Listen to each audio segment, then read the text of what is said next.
They're both research associate at the Research Institute for a Sustainable Environment.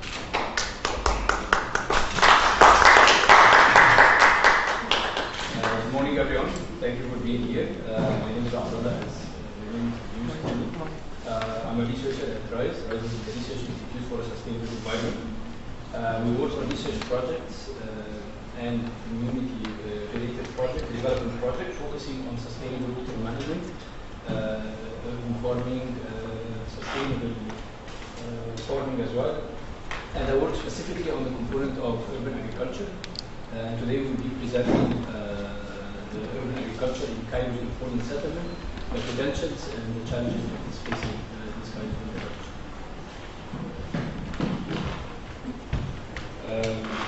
I will start with a quick introduction about urbanization. Then I will talk more about informal settlements in Cairo, how it was formed, and then I will talk more into details about green roofs and urban agriculture. And then my colleague Zander will present a case study on our projects that we're working on right now in this area and the lessons learned from this project.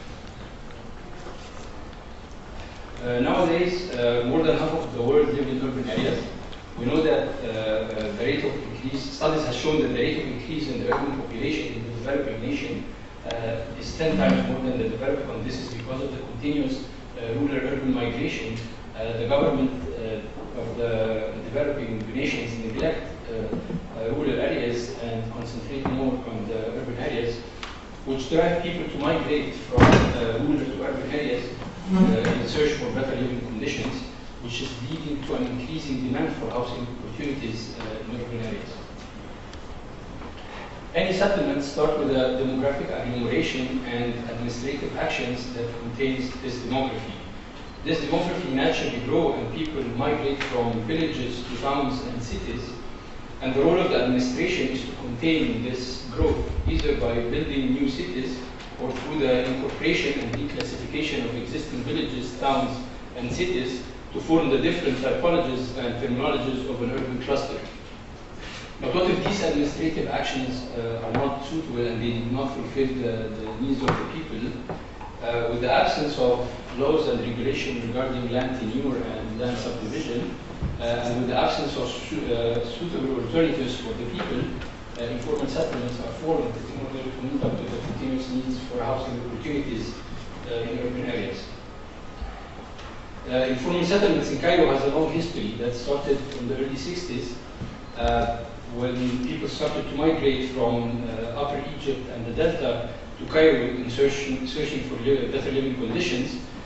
Until nowadays, this phenomenon has been increasing in spite of the governmental actions to contain it, either through decrees against land encroachments or through launching of informal settlement development programs and development funds.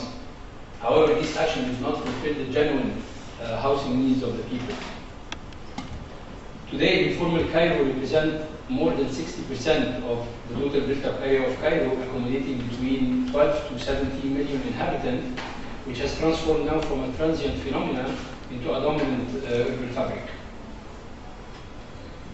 Studies have shown that Cairo has not only been expanding in the east and the west, in New Cairo and 6th of October, but new patterns of urban agglomeration has been evolved on the peripheries of Cairo on the agricultural land. As you can see the difference in the gray spots between 1984 and how it looks like in 2012. It has been expanding over the agricultural land. The reason behind that is the problem is the continuous encroachment on agricultural land, and the reason behind that is the leniency of government in dealing with the violators, as well as the continuous fragmentation of the land, which makes them non-profitable for the people. The agricultural activity is not profitable for the people, which is leading to the vanishing of agricultural land in areas that has an agricultural origin. An informal settlement like Imbaba, as you can see, has been transformed from a total agricultural land into 100% densely populated urban hub, where the horizontal expansion is saturated. As you can see that the skyline is extending maybe to the boundaries of Imbaba, and the vertical expansion has reached its limits in the main areas of any informal settlements, and in the main streets you can see that there is no extra spaces to incorporate other floors, which is leading to more encroachment on the surrounding agricultural land to meet up with the continuous and rushing need for housing opportunities. Informal settlements are the house for middle to low income strata. It is characterized by its very heterogeneous demographic profile. You can never specify a certain profession for the people living in informal areas. But they all complain about the increasing prices, of course, and the decreasing quality of food, as well as the negative effect of unclean water. And waste, of course, is one of the major issues in informal settlements in Cairo, as well as the lack of different facilities, health, education, and of course recreation, which is also leading to a very increasing rate of unemployment. This is a typical house of an informal settlement. It consists of a lightweight concrete structure that is filled with local lead bricks that is rarely painted or plastered. The ground floor is usually recessed to allow for maximum width of the street. And in case of an expanding family, and they don't have enough space to increase their surface area of the house, they tend to extend their houses through extended annexes, as you can see here. The roofs are not utilized at all. They are for the people, they store old stuff, and sometimes they keep garbage on the roof.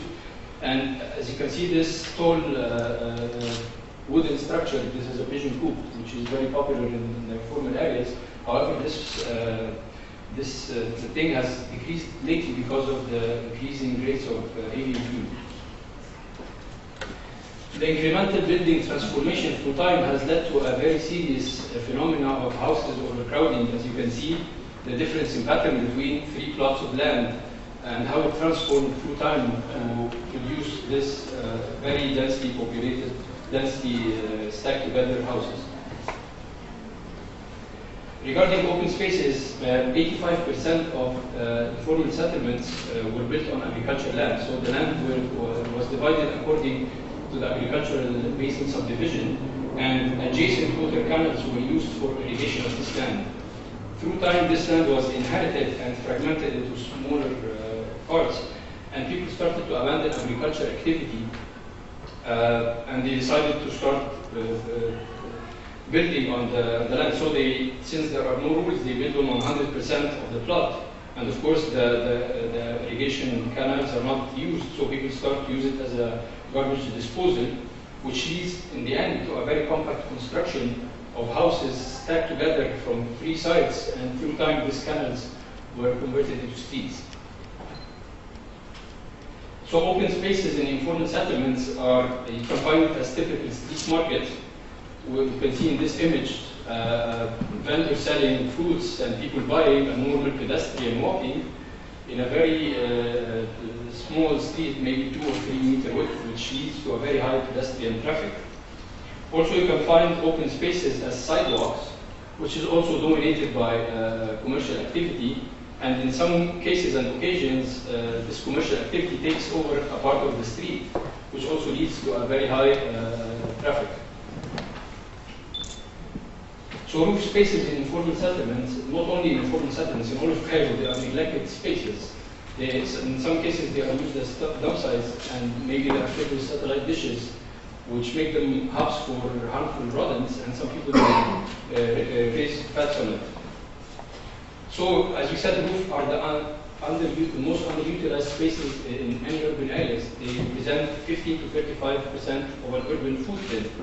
So green roofs can revive these spaces and represent opportunities for significant social, economic, and environmental benefits, particularly in cities. So instead of grey concrete slabs, a green roof can provide an aesthetically pleasing view of greens and trees on the roof. Also, green roofs can decrease urban heat island effect in cities through the process of plants evapotranspiration. And in rainy cities, green roofs can decrease the stormwater runoff and decrease the strains on the sewer system. Also, green roof can provide a habitat for birds and harmless insects, which bring nature back to cities. Also, green roofs can provide a layer of insulation which can protect the roof and decreases the energy needed for heating and cooling of the building, as well as noise absorption, of course. And green roof can provide a very good opportunity for food production through the evolving concept of urban agriculture. So urban agriculture is, as I said, growing edible plants within the boundaries of cities. Cities was shifted away agricultural practices from its boundaries. The new cities nowadays has shifted the use of empty lots and commercial properties and rooftops for the sake of local food production. So urban agriculture can provide clean, healthy, and nutritious food within the boundaries of any city. It can also provide a new job market for selling, packing, and marketing of fruits and vegetables. It also decreases the miles that food travel by bringing production closer to consumption, which decreases the amount of fuel used for transportation, which eventually decreases the greenhouse gas emissions. Also, urban agriculture can stimulate local economy through the process of buying and selling of fruits and vegetables. It also provides greening for any dense city and increase the bonds of the community through shared agricultural practices. So rooftop agriculture is the integration of the current food movement of urban agriculture with the systems and the design of green roofs. So this approach is slowly gaining popularity in informal areas. We in RISE will be working with some donors that are very excited to work on projects that are related to rooftop farming and urban agriculture in informal areas. And the objectives of these projects is to improve the socio-economic situation of the residents with selling of crops, as well as for us we want to gain references on the maybe microclimatic effect of rooftop farming in informal settlements, since informal settlements are the most vulnerable group to the adverse impacts of climate change. We also want to investigate the technical and the social, as well as also the economic feasibility of rooftop farming in informal settlements, and in an attempt to try and disseminate the concept of urban agriculture in all of Cairo. So the main objective of such intervention is to convert this underutilized grey roof spaces into functional urban farms that can benefit the people environmentally, socially, and most important, economically. And it is also important to change the local mindset into realizing the potential of their discarded rooftop spaces if it is properly used for rooftop farming. And the future vision is to revive the original function of the lands of the informal settlements, these lands that has evolved a long time ago to be agriculturally productive. And of course, any new intervention has challenges and limitations. People are still not fully aware of the potential that they have from the roofs, as well as they're still not aware that such intervention can provide them with a very good source of income. However, they still think that this is an insecure investment because we're talking to a very sensitive layer of society for economic investment. They prefer to invest in something that are more secure, like maybe a kiosk or a tuk-tuk or whatsoever, a thing that they know and they can see. Also, the structural conditions is one of the challenges. The safety issues of the roof, as well as the load-bearing capacity of the roof, is also one of the challenges that we have to find resilient solutions for that. As well as the incentives, there is no governmental incentives for the people living in informal areas or in any other area in order to try and start an initiative for green. And now my colleague Zander will be presenting one of our case studies. It is a rooftop farm in Monterey, and he can speak more about it.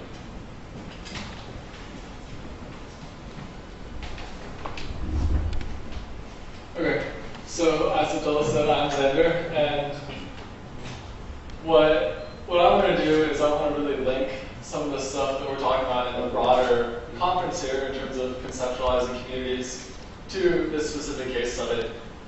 And the first thing that we can do is really just highlight some of the stuff that Abdullah talked about. He mentioned how informal settlements, he mentioned the load-bearing capacity of the buildings, that a lot of the buildings really aren't that structurally sound. Sometimes you'll add a roof, sometimes you'll add a roof very quickly when someone gets married and you won't have any sort of assessment to do that.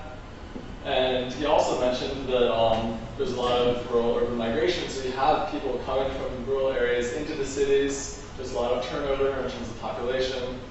And he also mentioned that the rooftops are used for different things. You have pigeon coops, you have trash disposal, many things. And we think, as RISE, that when someone says, okay, we want to do urban agriculture in informal areas, if a donor comes up to us and says that, we have to say, all right, we know enough about these areas that we can do a project that will be successful and that will be reactionary to what these communities want. And I think one of the best ways to see that is going back to the slide that Abdullah showed, where we talked about how crowded these areas were. And if we came in and didn't know anything about informal areas, we would say, all right, we'll do urban gardens, we'll do community gardens.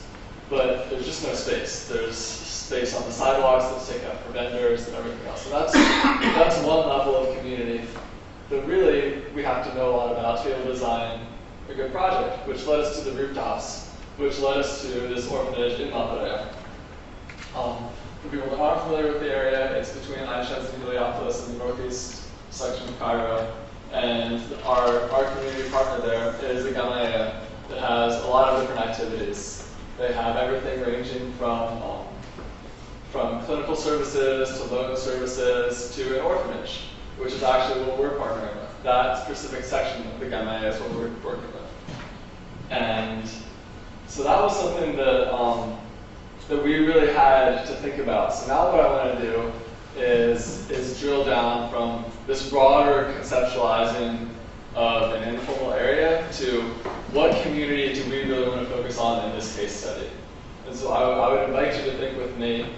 So who is really in this community? We have, as you saw very briefly on the previous slide, there's 20 girls that live in this orphanage.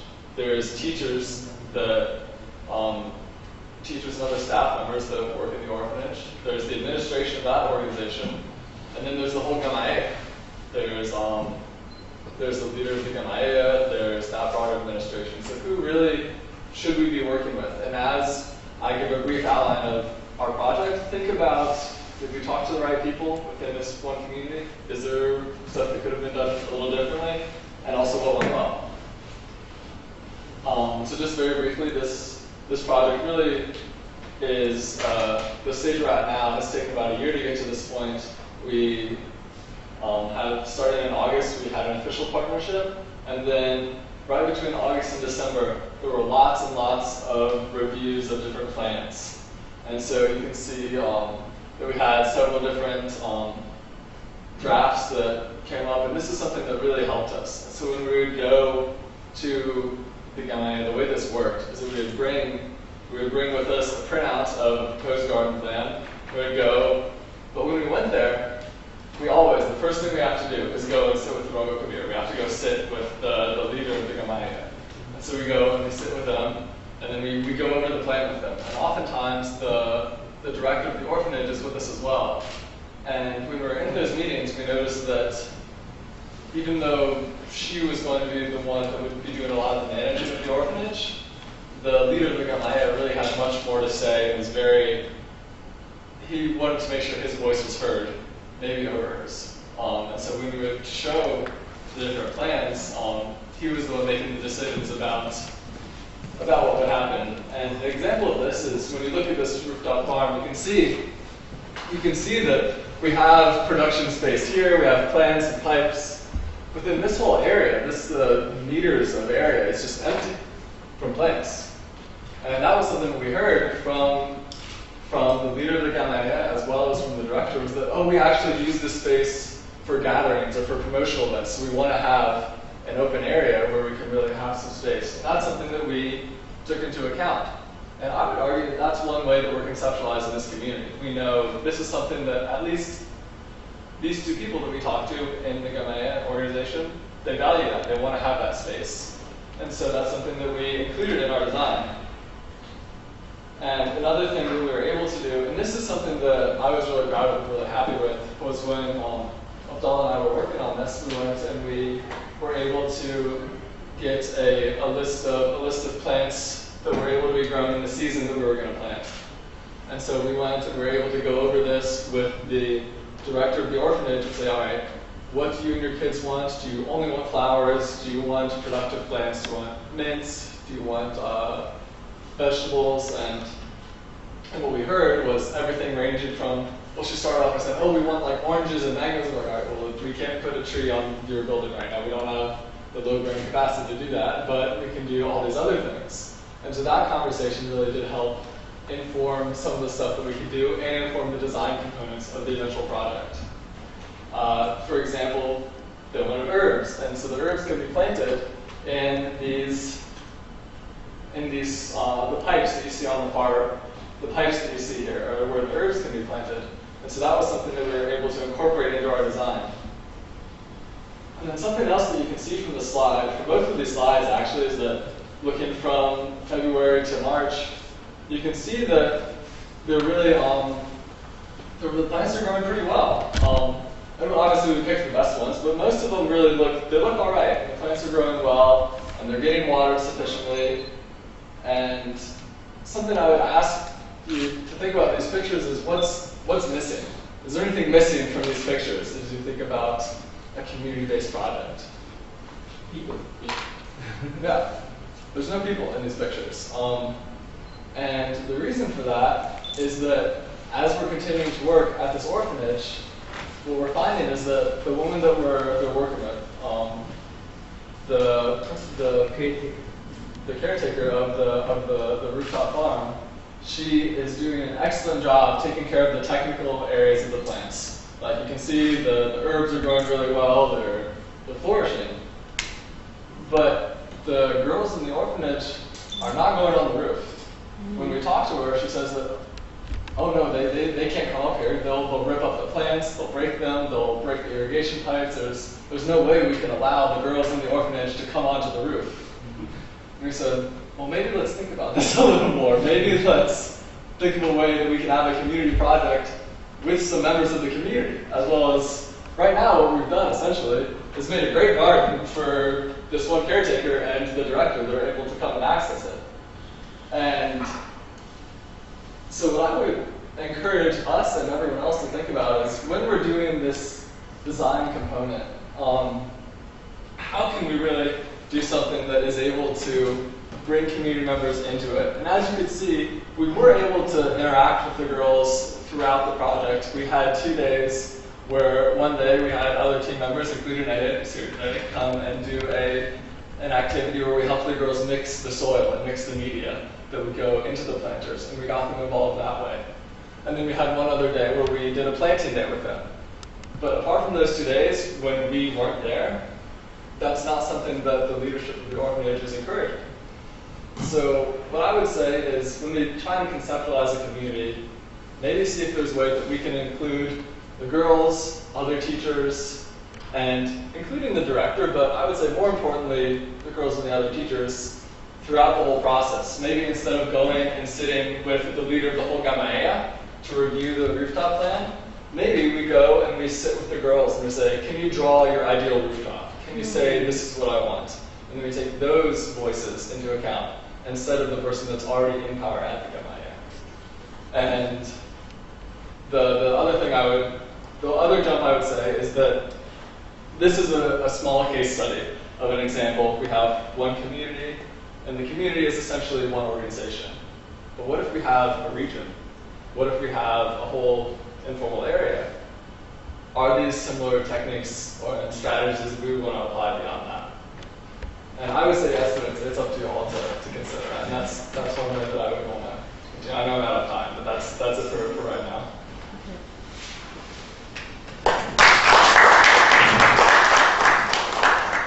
Can I suggest something, or is it not the time or the We'll moment? have like 10 minutes at the end. Perfect. But please do.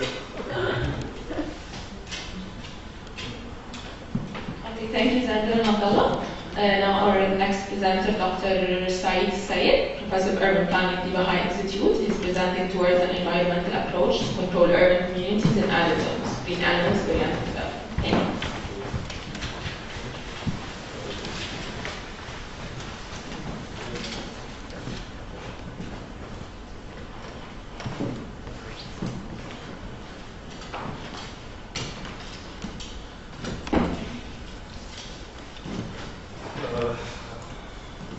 Hello, I am Said Salim.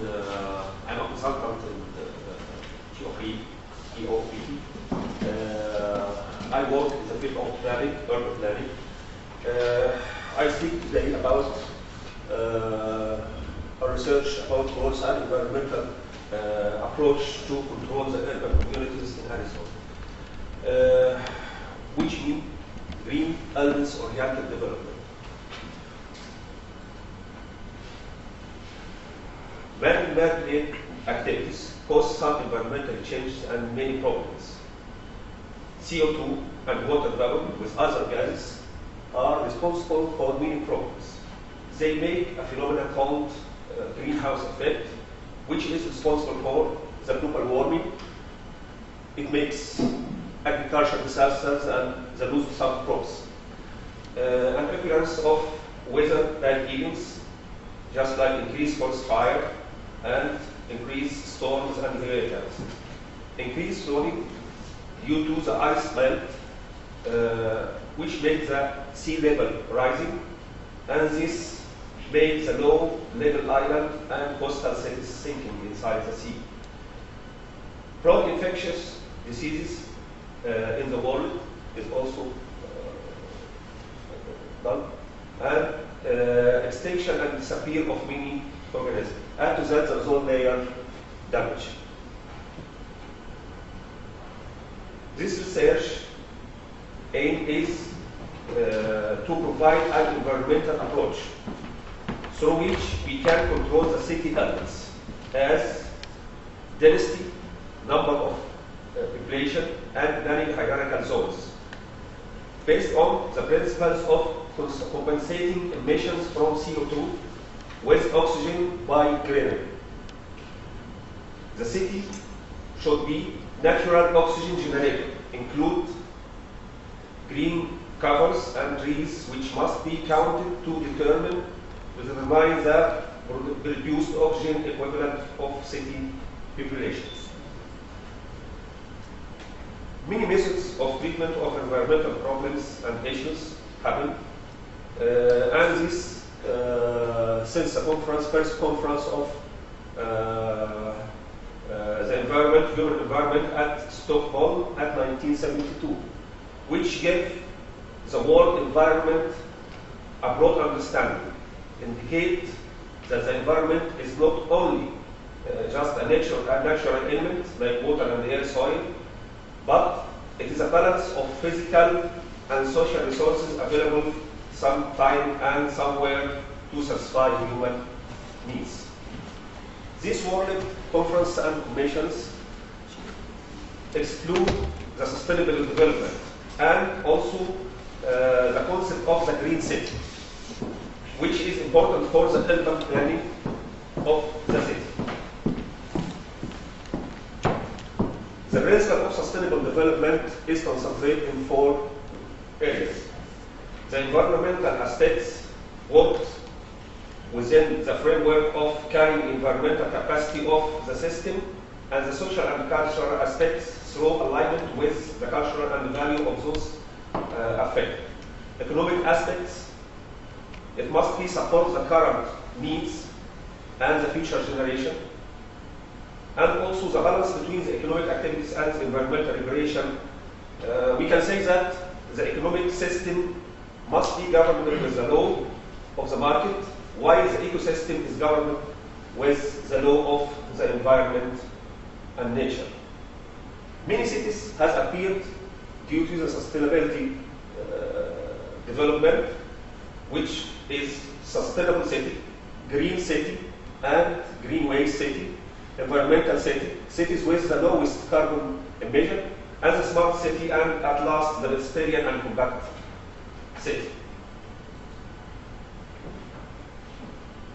Green City and Green City Index was appeared and developed by the Economic Intelligence Unit in cooperation with science. It has about 30 indicators, 8 categories depending on the region.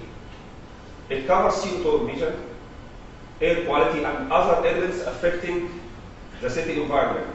Many indicators are quantitative, came from the official sources as CO2 emission at this region, water consumption, and energy consumption per capita. Other indicators are qualitative, as the city commitment to sourcing more renewable energy, traffic, congestion, and population reduction policies at this area.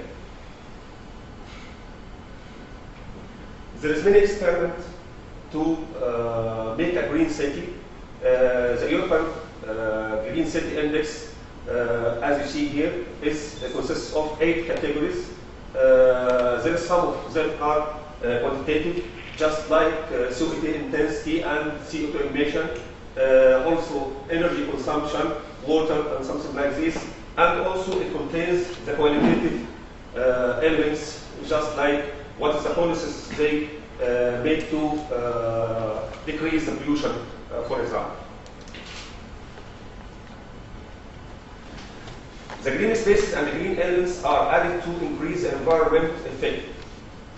Dublin City in Ireland was one of these selected cities that met the Green City Index criteria, especially for the environmental management. They in fact increase the green ways and green areas inside the city, and also make the seaside Dublin Bay as a green area also, or green passage.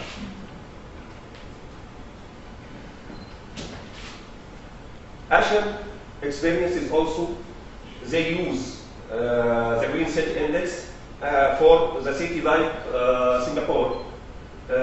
It's also at about 42.6% of the whole city as a green area, just to compensate the oxygen of the people and try to decrease the CO2 emission from this. Also, they use a lot of things like reducing the transportation, which is dependent on the non-renewable energy. They try to make a compact city just to for pedestrian and something like this.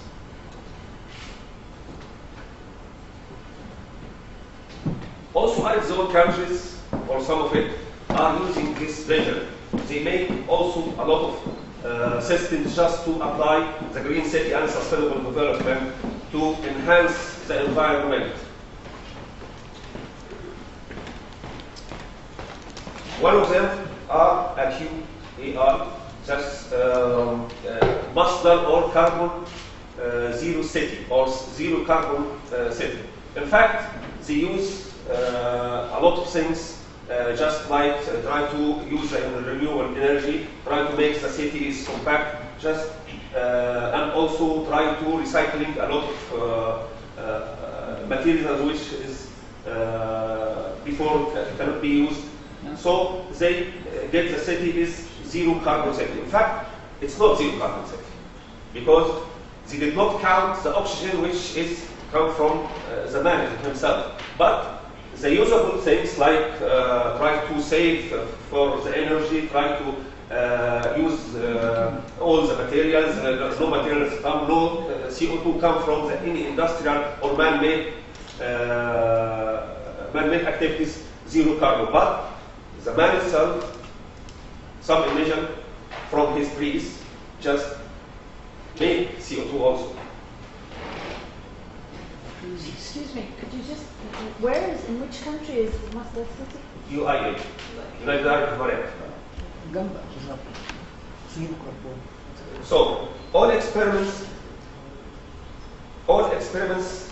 try to concentrate to treat what man-made activities did to increase CO2 emission, but never concentrate to treat what resulted by human due to his urgent natural needs as reason.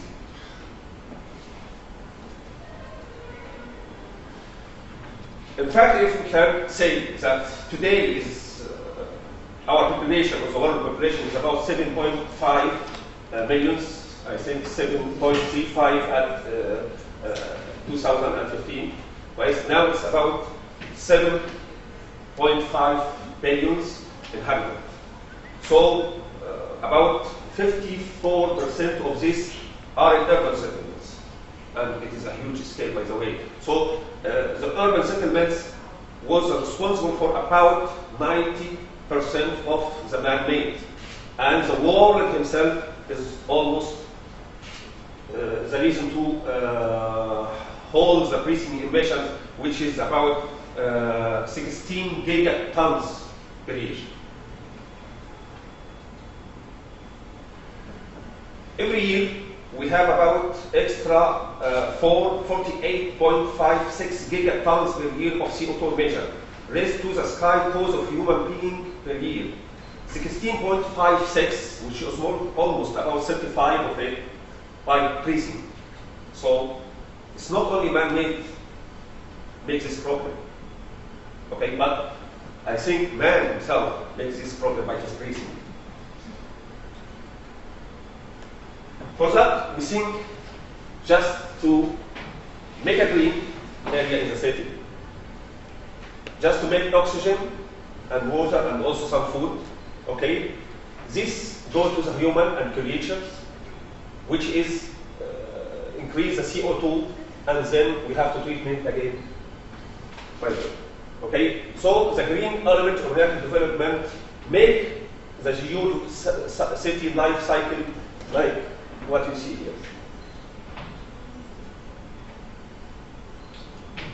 We have to see how the trees and the green areas treat the CO2 and convert it to oxygen. In fact, there is many standards and a lot of variables. So we choose one just for the research purpose as American standard. We get the shrubs from 1 to 2 meters, shrubs from 3 to 4 meters, and then trees and palms and something like this, until we reach the green cover, which is computed by hectare. Okay? So we know now how green areas and green elements produce some of oxygen and converts the CO2 to oxygen. We make some calculations just to see how we can manage the city. And we give about 1 kilometer square. So we try to know if the streets was planned to carry a lot of trees, how much they can carry, okay? And also, if we have a surrounding belt, which with green buffer belt, how it can carry from trees, and then it can be treat this kind of problems like CO2 emission from the city. So we speak about the green area inside the city, which is A. We speak about the roads itself, which is B. And we speak about the surrounding green buffer zones outside the city. In fact, all of these elements are required inside the city, but we have to manage it just to count the population of the city, and this city will be no emission from the man, because every precinct from the man compensated by the green area inside and outside the city. How this GUID concept or green area oriented development work? In fact, we try to study a lot of equations until we reach this equation. First, we have to ask many questions and we have to answer it. How much areas we need for applying the green element oriented city? And how many greens if we don't have enough area, just like what you say in Mataraya or in Shams or about 6% of the Cairo or even everywhere in our country here. How many green elements can required to accommodate people? Can we use both of green areas and green elements, numbers and quantity? Can we determine the number of population? Can we determine the number of population? Due to these elements, can we evaluate the city, any existing city? Can we evaluate it to know if this city is environmentally good or not. So we make an equation. These equations, I have to first explain it. Okay, that's the green area, and green area in the belt or green belt zone. Twice, just multiply by the number of trees. Can we add these trees twice plus the root length, any root length which okay, add the root length, and then containing a lot of trees, so C31, 32, we have a coefficient of any one which is can be used as the standard American standard or any standard at this region by this. And also if many rows inside the street or not, by multiply by the coefficient plus 2, whatever, like this. That's over the oxygen usage of any person, which is about, if we compute as a standard, American standard, is about 226 kilogram per year. Every one of us is used about 226 kilogram oxygen per year. So we put it per year, and then we can obtain the number of inhabitants here. In fact, that can be used in the new cities. But what about the existing cities? First, we have to evaluate the city itself. So we can evaluate it by this equation. We will get the number of inhabitants live in this city, okay? And we will know the green areas and the green belt, and also the number of trees which is inside the streets, and also if the roofs can be used by this, over the number of inhabitants live at this city, multiplied by the oxygen which can be used by everyone, so we can find an O2, CO2 coefficient. If this coefficient is 1 or more, so the city is good in environmental aspect. If it's less than that, I think there is a problem. From these two equations, every urban settlements can be environmentally planned or evaluated. We have to know some basics about the green elements-oriented development. It's dependent on a number of basics as follows. Green are naturally produce oxygen and sugar by using CO2 and sunlight as shown in table. In fact, there's also another equation we used before. GEOD is an approach to control the new cities planning and work as evaluating tool for the existing settlement to measure its sustainability. GEOD also can be used for evaluating the country itself. So sometimes we can say, if you can say that Maharaja and all the Cairo, we can use about 1.01 meter square green area in the whole. So it's not enough. Because if I count this, I think every one of us needs about 200 meters just to compensate the oxygen usage. Right? So we can do this by country or by region. Right? We can say that if we have about 7 million figure or about 3.2 million hectares. So we can compute this area multiplied by how it can be produced from oxygen, so we can evaluate the country themselves to make it by geocity. Also, GEOD can be developed to involve all the elements, especially here is counted as the element of trees, palms in the street. But if we add the green buildings, if we add the roofs, right, which can be used, maybe it can not utilize, so in that case we can add it also. So this equation can be evaluated to or developed just to contain all of these things. I think that's all. There's some results of all. Right? We have to ensure that the city is zero carbon emission. It must take into account the man-pleasing emission plus the man-made emission. That's the first thing we have to think about. The density and the number of citizens at any urban settlement must be determined from the oxygen naturally produced. In fact, we have about 48, as I said before, gigatons of CO2s. Almost 35% of it are coming from our nose. So we have to find a solution for that. That's all. Thanks.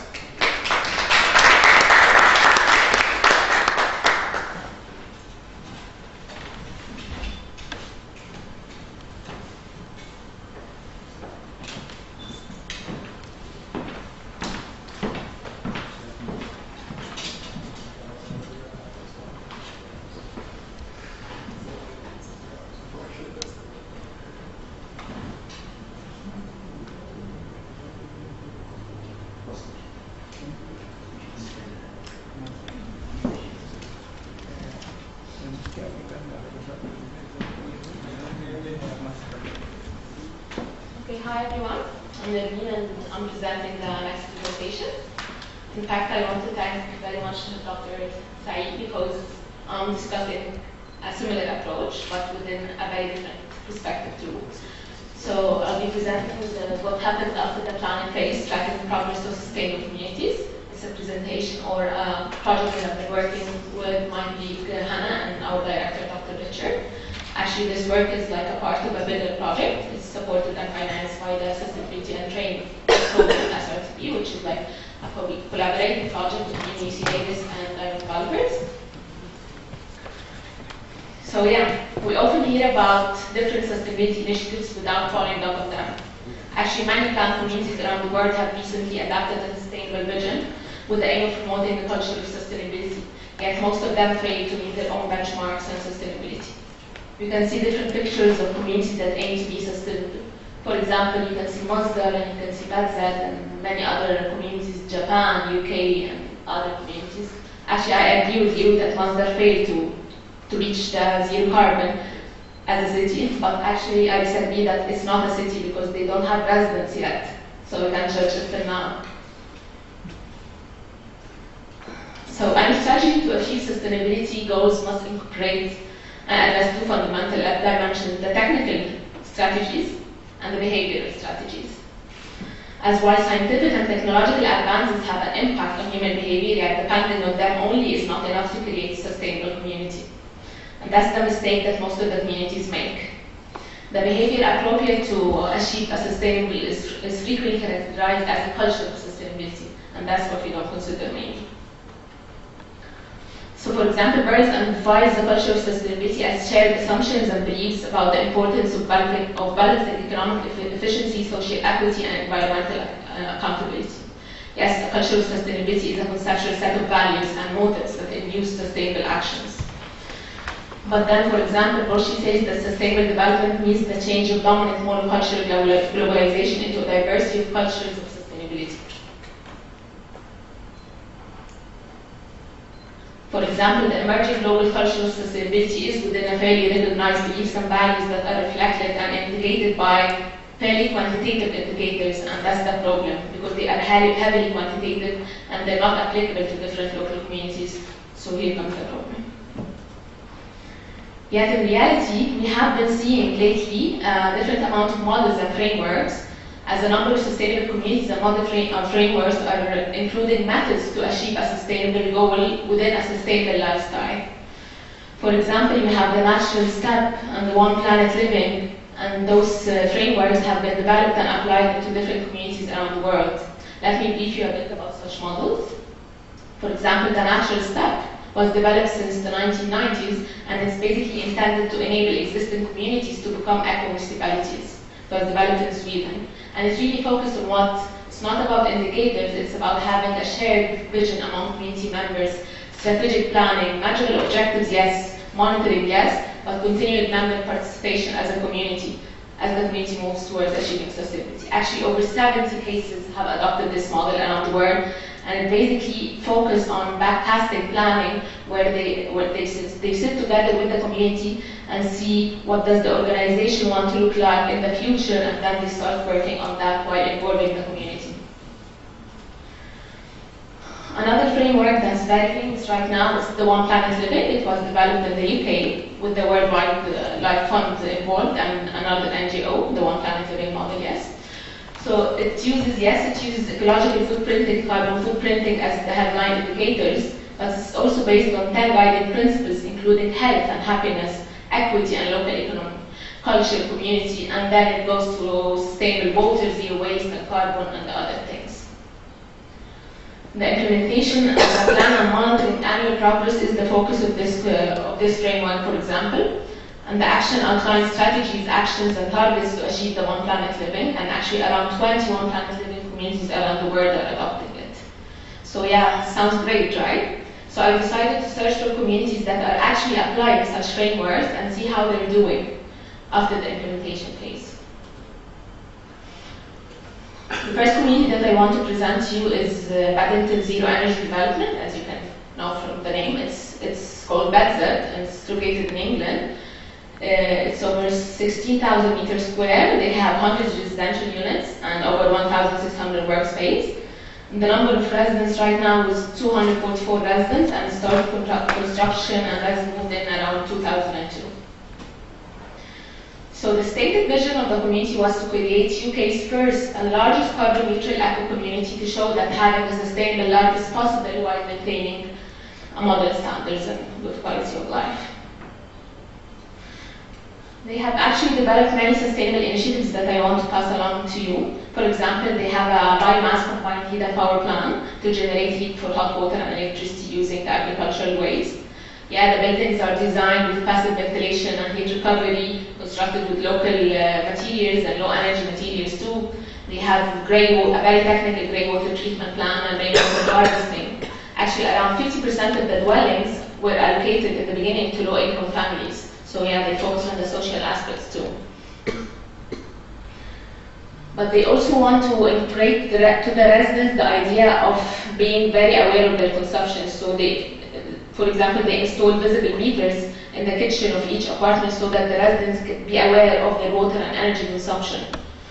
They also have plot allotments and vegetable box delivery schemes so that the residents can plant their own vegetables. They have a community composting scheme to turn the kitchen and garden organic waste into composite to be used in the allotments, for example. Yes, they have divided waste bins too, and they have free bike checks. They have an on-site car sharing club, for example, to decrease the amount of car ownership. They install photovoltaic panels to power electric vehicles in the community. But they also have green life information service and lifestyle officers so that people know how to behave within a sustainable way, how to increase their consumption and things like that. Sounds great too, right? So I started following up on the community. I was reading the reports, I was reading the local newspaper, I went into the community Facebook groups to try to understand what's happening within the community. And that's just like a think of what I got. For example, yes, the buildings are designed with passive ventilation and heat recovery. They're strategically allocating their windows and sun spaces so that residents can sit in a very comfortable temperature.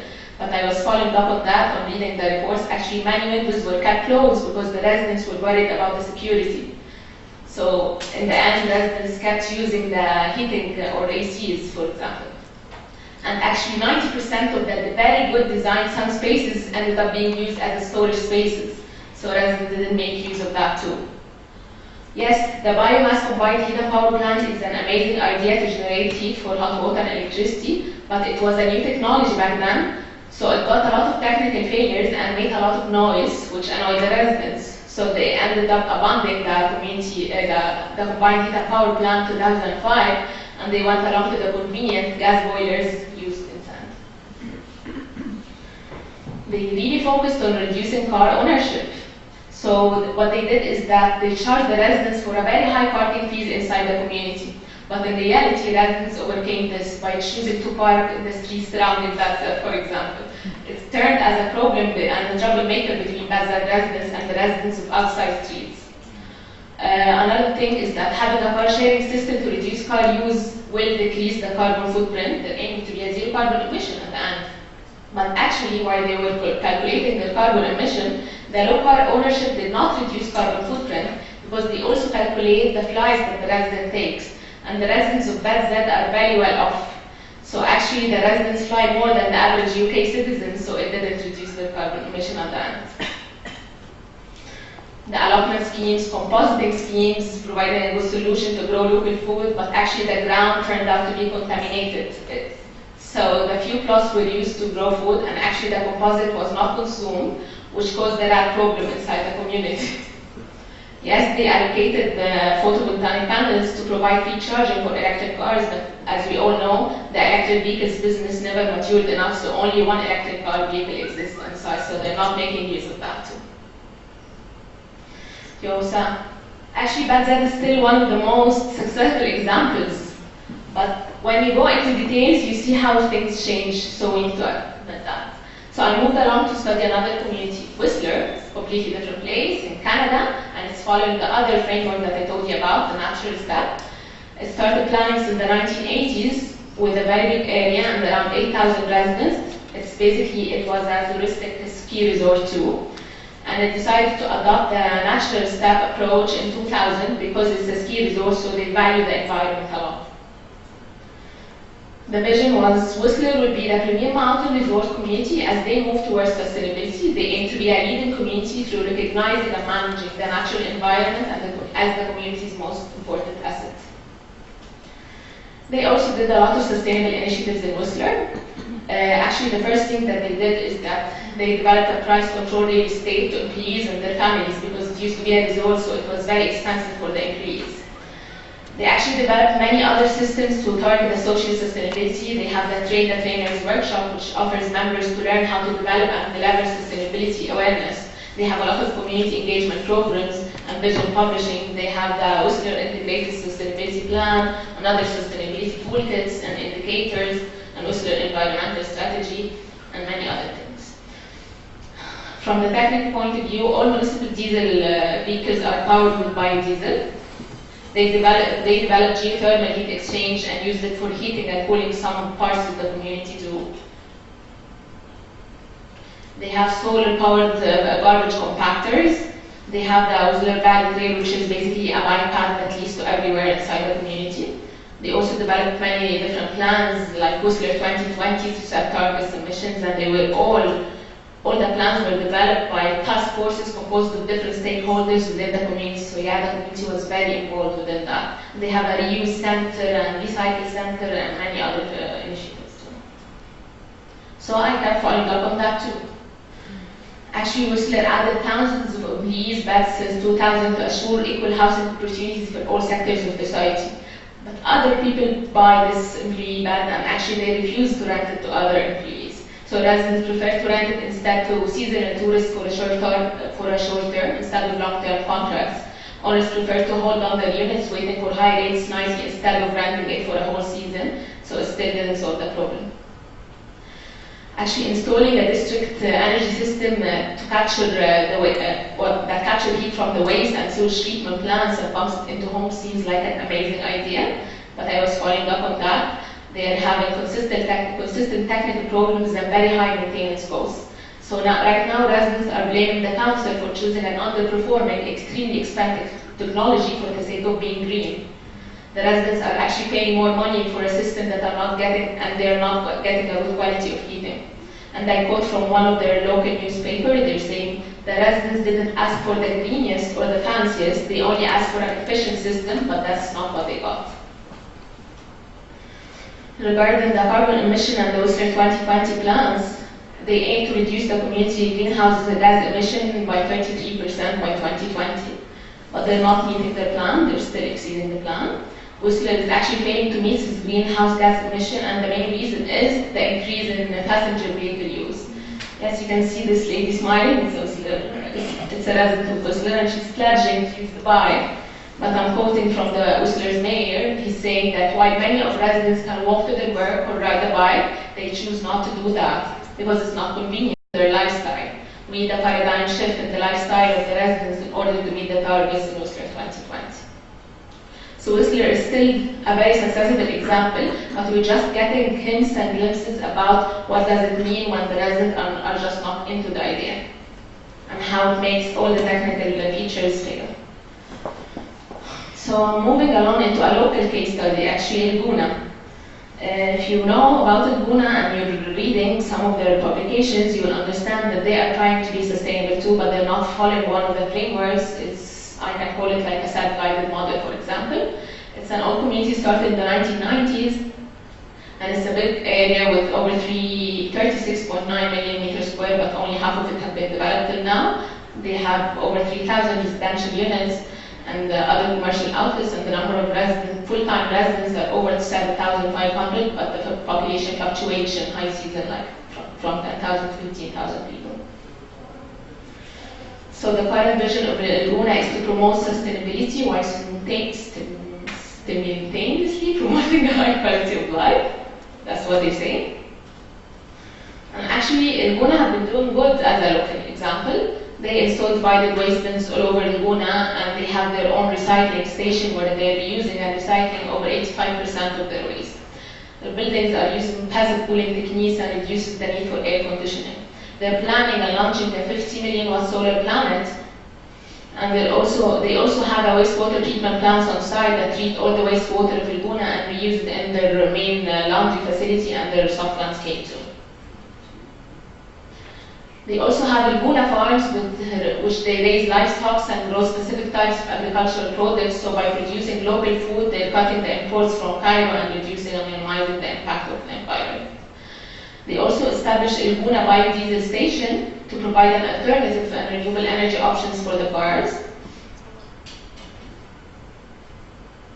As you know, Laguna is a touristic place too, so they're encouraging and motivating the hotel sector to move towards the conservation and protection of natural resources. So they implemented the Green Star hotel system. It's an international system, but Laguna is actually the flagship of implementing it in a local condition. So the system reaches to the hotel operation, training their staff, involving their guests, and many other criteria.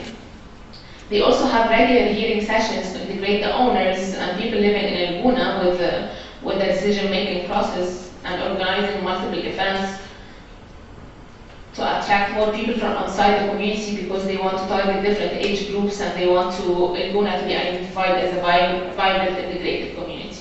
Actually, when it comes to awards, Laguna won the Global Human Settlement Award for being a Global Green Award, for being a Global Green Town, which is an award organized by the UN Environmental Program. And Laguna was also announced as Egypt's most environmentally friendly holiday. So when I started tracking that, I went to Laguna, I started meeting the managers, the residents, trying to understand what's happening. And that's some ideas that I got from the residents and the management. Yes, they have divided sort bins all over Laguna for a better waste management, but I actually talked to the recycling station, and the waste management company need to resort all the waste after collecting it, because the residents and visitors did not fully grasp the sorting culture yet. Therefore, the company is resorting everything. Yes, Laguna established a biodiesel station to provide an alternative and renewable energy option for cars, but actually the residents didn't want to buy from the biodiesel because they were afraid that it will destroy their engines. So at the end, the station went to stop selling biodiesel and went back to selling non-renewable resources. Laguna farms were established to cover the agricultural and livestock needs of Laguna, but in reality, the agricultural products turned out to be very limited due to the lack of fresh water and the high salt content of the water. The livestock production is doing great, but Laguna cannot supply the hotel sector and tourism sector, which is the biggest sector actually inside Laguna, due to tourism laws that ban the use of fresh livestock products. So they end up just selling to the residents and some local restaurants. Laguna is trying to establish a vibrant community through attracting youth and tourists by multiple social events and festivals. But if you talk to like a real Laguna resident, he will hate the high seasons of Laguna. Residents tend to prefer a quieter environment, where residents hate high seasons, and some of them tend to leave Laguna during high seasons. So yeah, we've been everywhere in the world, following different frameworks and different communities, from UK to Canada to Egypt, and they're all applying very successful technologies. But when you follow up on that, you're not sure whether it's successful or not. Yes, but that is always the model actually when people talk about sustainability, and many of the initiatives that aim to establish a sustainable community, just simply it didn't go as planned. which makes us understand that the more the sustainability process and technicalities gets complicated, the more it will probably end up as a failure to the residents. Actually, this is applicable to, for example, Whistler, as Whistler's case is really unique. It's planning ahead, it involves many stakeholders, participation, businessmen and residents and others got involved in different sustainability plans. This may imply that the residents are fully aware and ready to make the effort and integrated in the plan towards sustainability, but this was not the case too. That's why they failed, for example, to meet their targets in 2020. Elguna efforts to establish a vibrant community and library sometimes is affected by the lifestyle and preferences and regulations and the cultural, for example, backgrounds of the people coming and visiting it. Though the concept of sustainability is still evolving, the concept in Elguna, and they're not doing as many initiatives as the other examples, but it has become clear that just like the more established cases in North America and Europe, Elguna is facing similar problem of lack of residents' involvement within the community plans. So yeah, we need to understand that efforts towards sustainability cannot be only limited to infrastructure and quantitative technology in some gadgets. As the lifestyle and behavior of the people can usually impact the performance of the community. The residents are not always keen on following the environmental goal if it's not convenient or it impact their lifestyle. So lifestyle, convenience, economic efficiency will always have the strongest impacts in regards to sustainable initiatives. A culture of sustainability actually needs to be a culture of flexibility. Communities need to be flexible and adaptive to the failure of some plans and the ever-changing needs in order to establish a culture of sustainability. Yes, the recommendations can be having a shared vision, a concrete plan, sense of community, but we've seen how this works and it might not work as we planned. Efforts need to be long-term, not simply one episodic or one-time occurrence. A successful way to change behavior, yes, is a bottom-up, but we're not sure of that anymore too. A culture of sustainability should be shown as compatible to belief and value systems of the target audience. Sustainability should be viewed as compatible and supported with a desirable lifestyle because that's all what the residents care about. Basically, I want to conclude that sustainability cannot be summed into guidelines, set of rules and gadgets. Instead, it's a lifelong learning process that needs to evolve in each community and adapt within different functions. Thank you.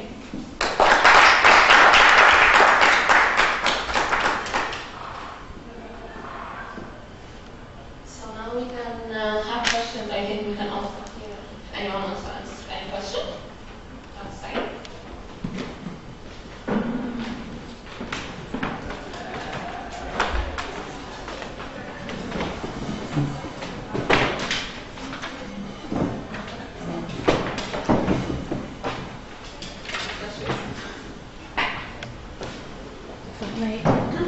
I'll address Alexander first and Abdallah. Yes. Is that it? Okay. Thank you for your talk. It was very interesting and very nice. I just missed the beginning of it. Sorry. And I'm sorry for that because I'm getting around. I just have a suggestion. You were saying about how to involve the residents, the children of the orphanage.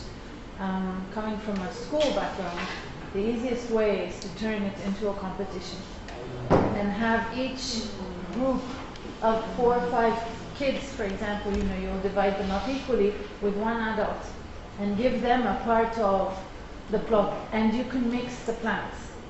And then in the end, see, which group has produced the best crops and taken care of the plot the best and so on, and actually turn it into a problem-solving thing. And then, of course, a reward system is the natural, do I need this? Do I need this? Oh, okay. So then you can use this competition setup with the reward at the end. And the reward at the end of the season, because it's a seasonal crop. Yeah, and do that. It's always a motivator. It's involving the community, and it's really giving them ownership. That's just something. To answer the question, we have a component in RISE. It's called Green Schools, and Daya is the one responsible for this. And we're cooperating with her in this matter, and we want to increase the activities that happens. So we ask her to provide us with maybe an existing curriculum that can help us with the kids to involve them and to build a relation with the farm. Right. So she had also similar ideas as the one that you said. We also have these pipes that we use for herbs. So maybe we're thinking of planning a coloring session for the kids. Each kid can be responsible for a pipe, and he can color it with the colors that he like, and he can take care later of that. So we're thinking of this like the same approach that you have proposed. We're thinking about doing this. Great. Thank you. I just had a question actually about the same project, sorry, if I may. Was it to provide food for the actual orphanage or extra? Or food and maybe sell to the neighboring community? If you look at the design that we have right now, it's not enough to provide extra or for the orphanage itself, really. But something we're thinking about doing is we have a few other projects that will be gardens in Monterey throughout the next year. And what we're hoping to do is build off of this idea of doing a garden with an organization. And then once we have that scaled up a little bit more, the idea is that we would have a network of gardens that can then coordinate their planting and selling. And then once we have that larger scale, then that could maybe be used as sort of a community supported agriculture model. But that's in the future. That's a few years down the line. In that case, how are you going to deal with the contamination of the soil? Tell me more about what you mean. Well, heavy metals, Mr. Sayed maybe can address that. One of the problems is the contamination of the soil because of the reuse of water and, and the lack of sustainability throughout, and maybe a lack of education. But there is a lot of contaminated water around. They're recycling the water. It's fit only to maybe plant the trees to do the original green belt around Cairo, for example. But it's not fit for vegetables and food for human consumption.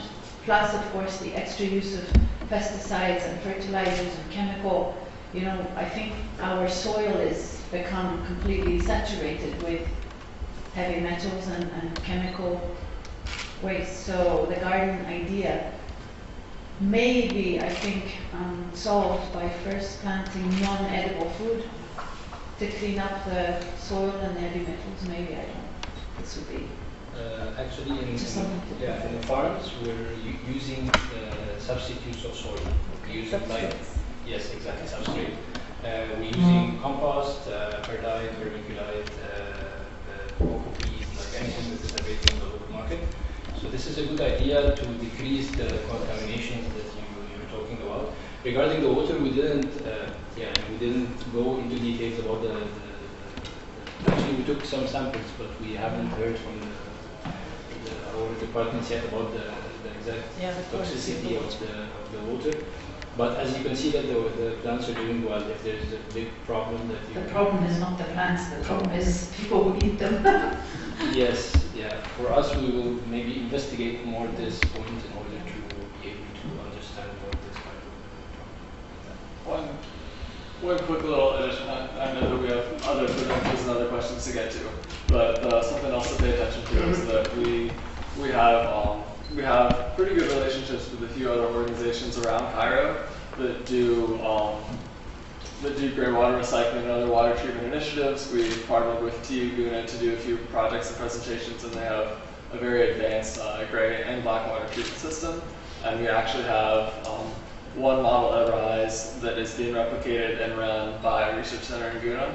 And we haven't started running our model yet, but we have the framework there to start to do some sort of grey water treatment on our building first and pilot those models to see if they're applicable for informal areas. So it's something that we're looking into going forward, but it hasn't been pushed as of yet. But that's to add to the picture. Yeah, because there's a lot out there nowadays with using products that can actually, the microorganisms that can actually enhance the soil and the water. Utilizing grey water is a big issue right now for edible crops, but tap water, I think there is no big deal about that, but you can test this. Any other questions? I have loads of them. You can ask. I'm a professor and I sort of took notes, but nobody wants to. Well, by the way, I think if we did something like an irrigation, local irrigation system of the soil, like what happened as a delta, like this system of irrigation, I think we can keep the soil clean for some time. Then they can compensate for it. But if there is a local irrigation system for this, and I think I see sunlight taps or something like this, so just for feeding the soil with water, and I think it would make another way just to take this water and get it somewhere to any system. I think can solve the problem. I think there is some low-tech filtration system, like sand and gravel filtration is a good example.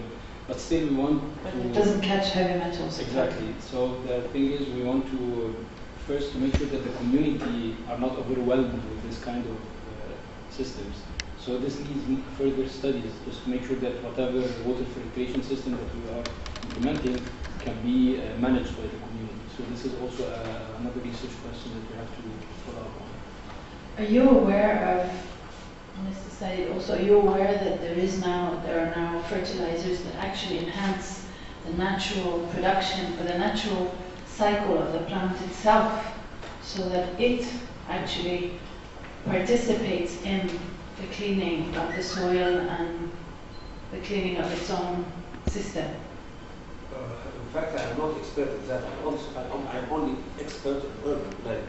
Okay. So I speak about what the thing or what is the element did. Okay, but I don't know how it works.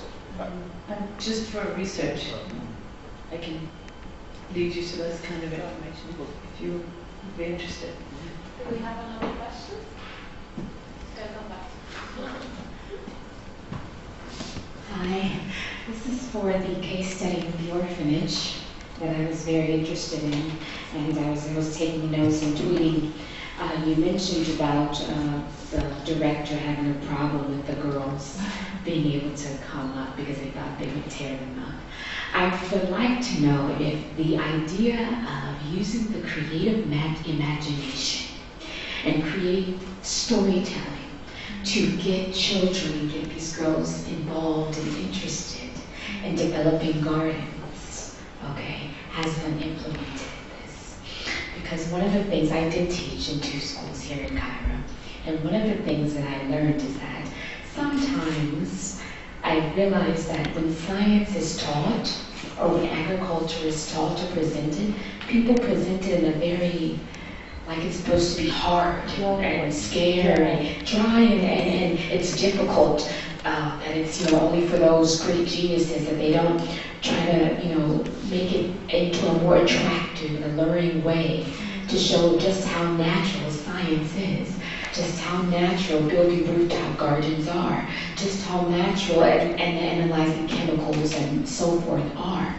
So have there been maybe the initiative, particularly for these girls, that could say, how about we go into our creative imaginations and design? You mentioned about what they would like to a garden look like, but to really just, transform, this whole understanding of the garden and rooftop gardens into this, because in many ways the garden is like the play world of children's imagination, right? I know we're not in literature right now, but when we're going to the world of literature, the garden is also the home of the feminine being, the mother being, right? So have any ways that we try to look into the world to bring that sector into this particular room, into the agriculture room, to appease the minds of children so that they get interested and get involved?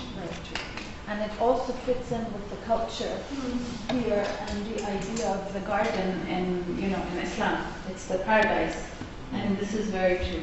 And I speak from a pedagogical point of view. I'm with the Red Department. We can tell. Well, I know in Red culture as well. Yes, and the storytelling is a very, very powerful tool.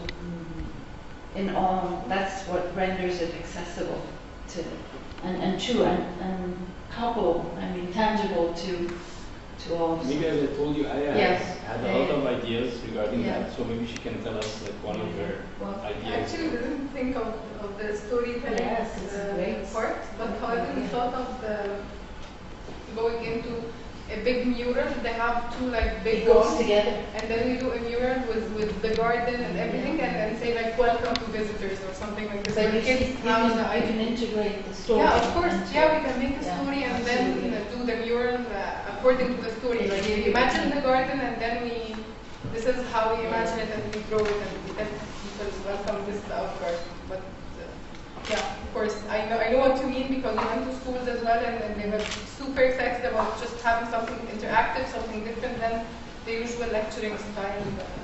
Also, an important part we want to, after implementation, after finish the implementation, the thing is the caretaker, they always like think that they should take care of the farm because we provided them with the farm.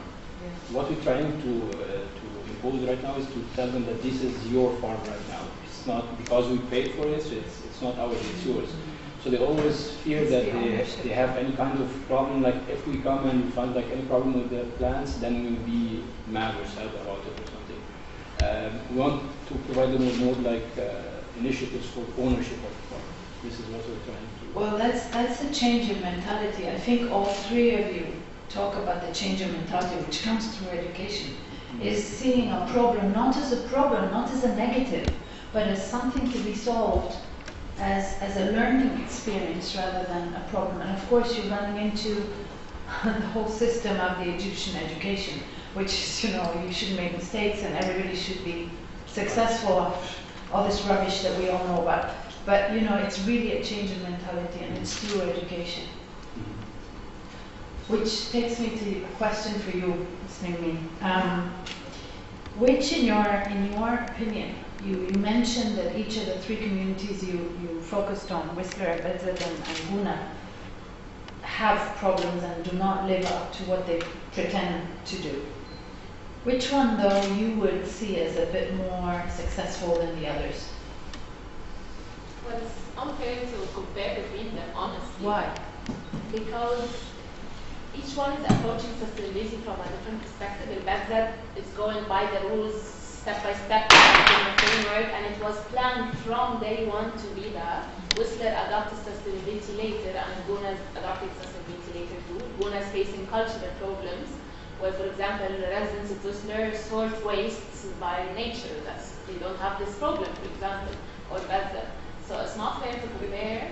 You said the question was which one is the best one or That's your one, yeah. My favorite is Baghdad. Okay, and I know this was going to be your answer. And my comment is that it is totally related to education. You're talking about communities who are much more educated than the one here. Definitely. And unfortunately, this is why we come back to education. It's education of the culture. Sorry? Education of the culture. Well, the culture, Because we can't. but it's really education. It's the willingness to, because when you talk about, being flexible, and you're very right, I'm totally in agreement with what you say, and supporting and being flexible and looking long term instead of short term. This is what education allows you to do. And people often negatively talk about the situation in Egypt. And of course it's a terrible situation, it's a tragic situation. But it's not their fault. It's the lack of education that we've been facing, or the bad education system that has not allowed for a willingness to change, a willingness to learn, a capacity to be able to look at long-term plans. And this is why it's so important. In my project, we're actually studying the gated community in Dubai. It's called the Sustainable City. And it was planned from scratch to target sustainability. But in Dubai, you have a lot of expats. So the residents are very diverse. You have people coming from the West, Asians, Middle Easterns. And then we'll be conducting interviews with the residents, for example. And then we ask them about waste sorting. They have 5 minutes to sort their waste, and it's a must. And then you talk to the Canadian, for example, and he'll tell you, it's only 5 and it's not detailed, so you need like different bits to sort waste. That's not enough, that's not a good system. But then you talk to a Middle Eastern family and it's like, well, we try to sort sometimes when we have time. And then you start noticing that the difference in education and background. So So this is why when you choose, Dr. Said, when you choose to talk about Ireland and Yes, Dublin. and it doesn't fit with the experience here. Yeah, You're talking Greek to them. Yes. You know, I know. it's. I know, but we're speaking about the sustainability. So I take it from the view of urban planning, and I think it's important. Oh, well, absolutely, I agree. Yeah, because I get with the behavior with the people itself. Yes. Okay. Yeah. And How do you deal with that? How do you deal with the people? I know the behaviors, and I try to deal with them as is. I have an experiment about 70 cities here. I designed here or planned here, and involves area. So I know a lot about the behavior of those people because I tried first to know the culture and the behavior of the people. So for that, I always ask if we have a problem in education and the behavior of the people, what we can do first. Shall we try to enhance the behavior of the people or try to enhance the education? I think that's an important question. By planning, in fact, I try to deal with the behavior of the people. Yeah, it's not easy. Yes, no, it's not true. easy, but it's I dealt with about, say, 3 million, just like, for an example, and about Egypt, Cairo, Cairo region is about 16 million, it's a huge scale and very different cultures. Yeah. So, What is the source of the geode? Is it something that is... no, it is just a green elements-oriented development. Is this your Yes, baby? that's right. Okay. I try to make these equations just to try to control the city development. Okay? And it's taken from that. I want to control the city by the green elements. So it's the green elements oriented development. GEOE. Okay. I have a question regarding methane gas that is produced by cows. Produced by? Cows. Okay. Yeah, I read somewhere that it's a huge problem as well, and it's growing worldwide. How does that compare to the breathing waste that you mentioned? Do you know? In fact, I didn't get. Can you explain, please? I know that the cows, just by living and breathing and excreting, produce a lot of methane gas, Yes, which is that's apparently right. hugely dangerous to the one of them, greenhouse gases or the ozone layer. But I was just wondering, what is the ratio of damage, let's say, from, you mentioned 35%? 35% by man. By man. Only. What is it by But I didn't by mention animals? the remainder of the creatures. I didn't mention for example, the birds, just something like cows and horses and donkeys and something like What this. is the percentage, would you know? No, I didn't say this. Just start to Okay, but at least I said anything by man must be created by green gas. We have also producer of oxygen, like the interaction in the oceans and sometimes algae or something like this. So it can be compensated. The oxygen come from the animals and birds or something like this. But I didn't subject to that also. I only concentrate in something. That's the main reason, only. Which is huge scale, I think. It's about 35%, as I said, from the CO2 emission.